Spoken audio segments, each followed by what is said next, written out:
Chapter 7. And there came together to him the Pharisees and certain of the scribes who had come from Jerusalem, and had seen that some of his disciples took their bread with unclean, that is, unwashed, hands.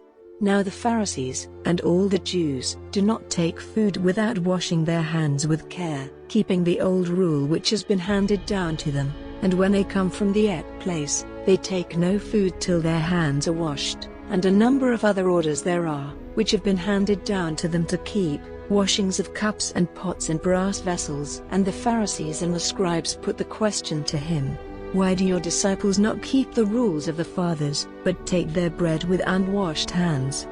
And he said, Well, did Isaiah say of you, you false ones, these people give me honor with their lips, but their heart is far from me. But their worship is to no purpose, while they give as their teaching the rules of men. For, turning away from the law of God, you keep the rules of men. And he said to them, Truly you put on one side the law of God, so that you may keep the rules which have been handed down to you.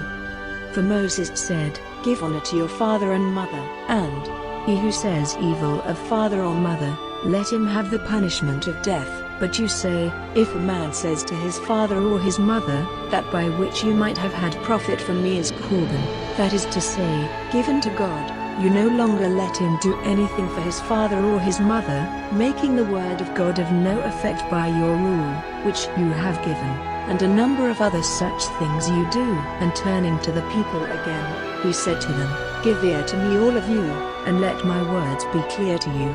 There is nothing outside the man which, going into him, is able to make him unclean, but the things which come out of the man are those which make the man unclean. And when he had gone into the house away from all the people, his disciples put questions to him about the saying. And he said to them, Have even you so little wisdom? Do you not see that whatever goes into a man from outside is not able to make him unclean, because it goes not into the heart but into the stomach, and goes out with the waste? He said this, making all food clean. And he said, That which comes out of the man, that makes the man unclean. Because from inside, from the heart of men, come evil thoughts and unclean pleasures, the taking of goods and of life, broken faith between husband and wife, the desire of wealth, wrongdoing, deceit, sins of the flesh, an evil eye, angry words, pride, foolish acts. All these evil things come from inside, and make the man unclean. And he went away from there to the country of Tyre and Sidon. And he went into a house, desiring that no man might have knowledge of it, and he was not able to keep it secret. But a woman, whose little daughter had an unclean spirit, having had news of him, came straightway and went down at his feet. Now the woman was a Greek, a Syrophoenician by birth, and she made a request to him that he would send the evil spirit out of her daughter. And he said to her, Let the children first have their food, for it is not right to take the children's bread and give it to the dogs. But she said to him in answer, Yes, Lord, even the dogs under the table take the bits dropped by the children. And he said to her, For this saying go your way, the evil spirit has gone out of your daughter.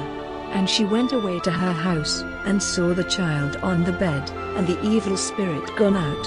And again he went out from Tyre, and came through Sidon to the Sea of Galilee, through the country of Decapolis. And they came to him with one who had no power of hearing and had trouble in talking. And they made a request to him to put his hands on him. And he took him on one side from the people privately, and put his fingers into his ears, and he put water from his mouth on the man's tongue with his finger, and looking up to heaven, he took a deep breath, and said to him, Ephphatha, that is, be open. And his ears became open, and the band of his tongue was made loose, and his words became clear. And he gave them orders not to give news of it to anyone. But the more he made this request, so much the more they made it public. And they were overcome with wonder, saying, He has done all things well. He even gives back the power of hearing and the power of talking to those who have been without them.